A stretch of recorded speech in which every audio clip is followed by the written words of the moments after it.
Talk to us about creating moments that lead to financial change from the prosperity agenda. Welcome, Alicia Atkinson.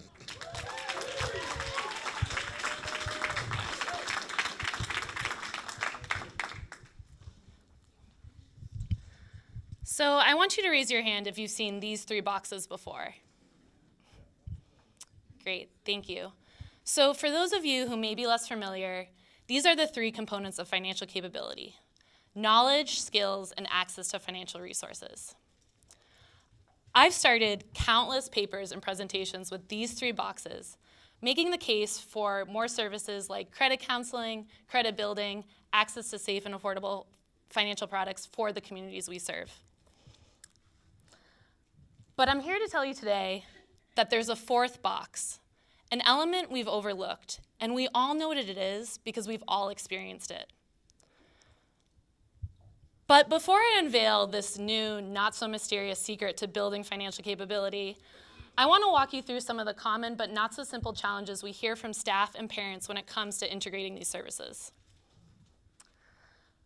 One of the most often things we hear from staff is that they often feel unprepared to offer their clients financial advice, especially with the fear that this advice could get their clients into more financial trouble.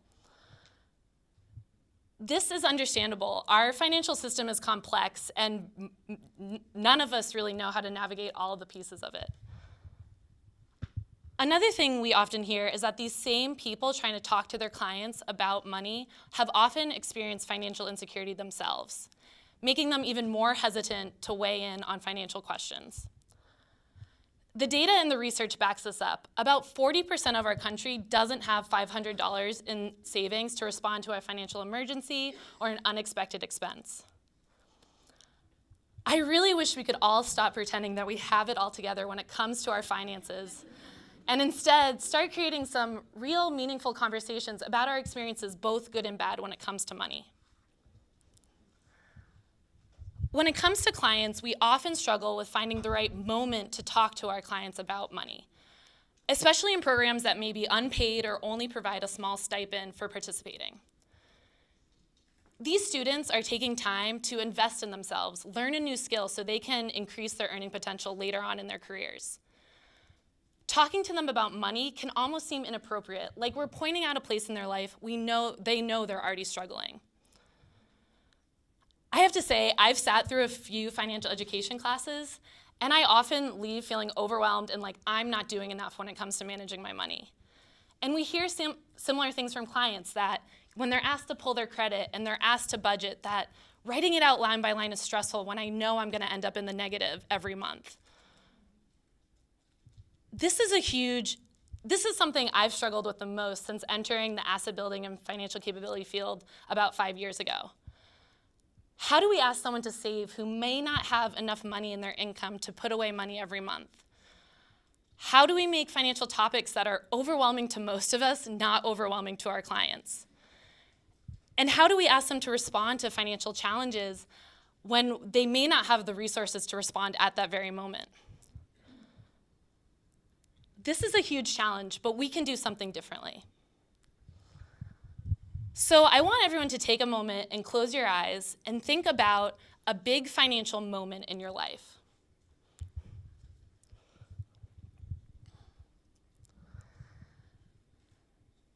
Great, thank you. So for many of us, our financial moments fall into three different buckets. Maybe you were thinking about a financial misstep you took. You maxed out your credit cards, you took out too many loans, you made a mistake that really created some instability in your life.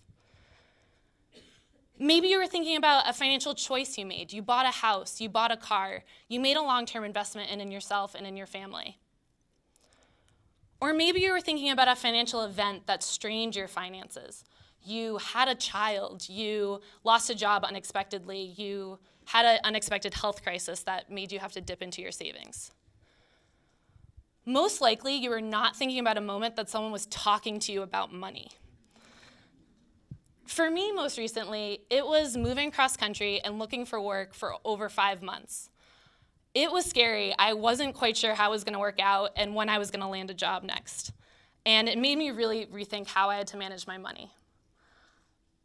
I want to share someone else's moment with you. Julie is a 24-year-old woman at a local workforce development program.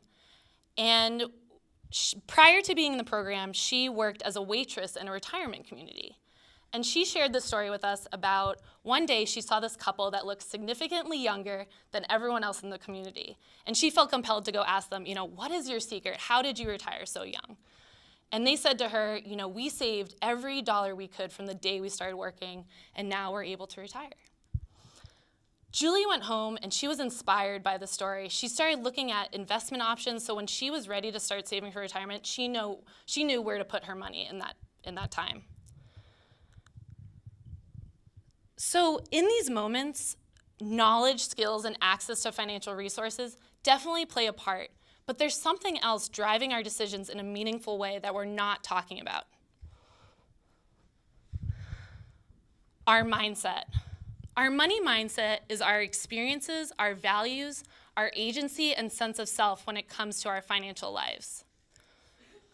Our mindsets help drive our decisions, both short-term and long-term, in our lives. What if we could hone in on this mindset and make ourselves more aware of what we value when it comes to money?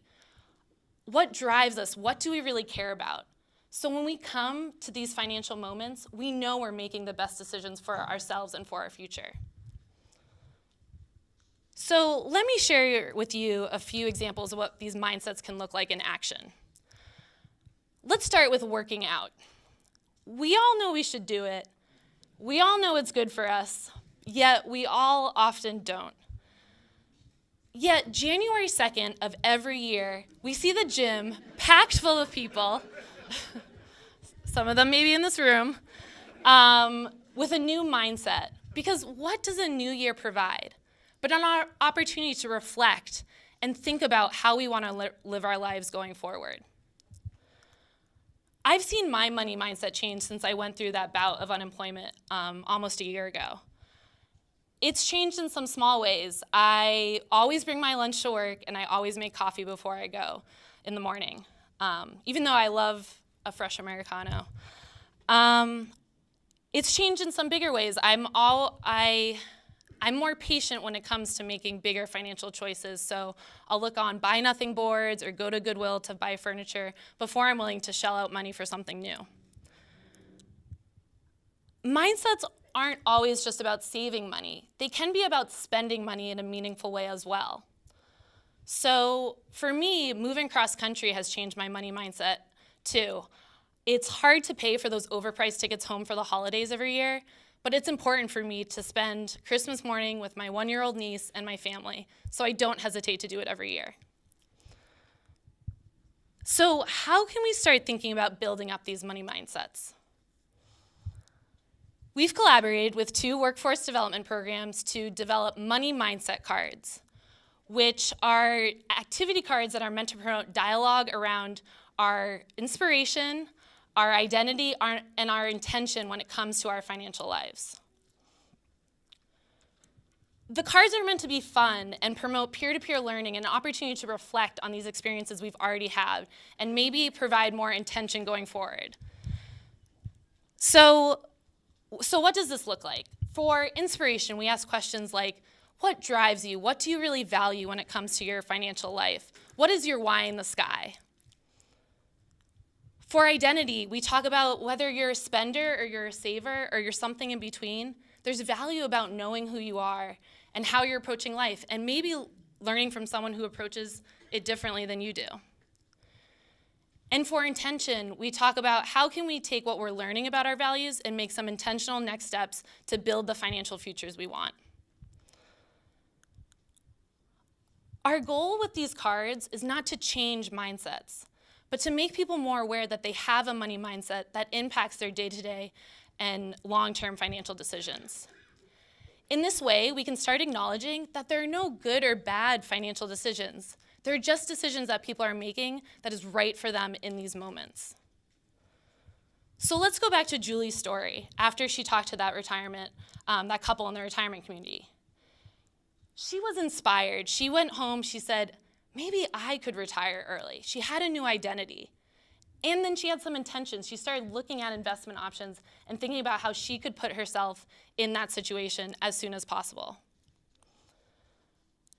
What we've heard from staff who are using these cards is that they're able to make more technical financial knowledge more relevant for their clients because they're able to start a conversation from a place that truly matters from them. And the staff are learning too about their own money mindset and learning more from their clients about where they're coming from. So what does success look like when we think about financial capability integration? Is it simply knowledge, skills, and access to financial resources? Or can it be something else? A mindset we can help our clients build more awareness of that will last them long after they're out of these programs. This is something more accessible to all of us. It doesn't require more training or more education around financial topics. It simply requires us that we create more opportunities for dialogue and reflection to help our clients build their money mindset. Thank you.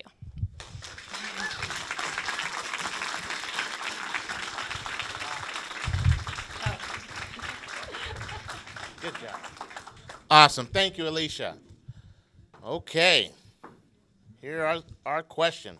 How might the financial mindset change the way we deliver services? Post it or tweet it.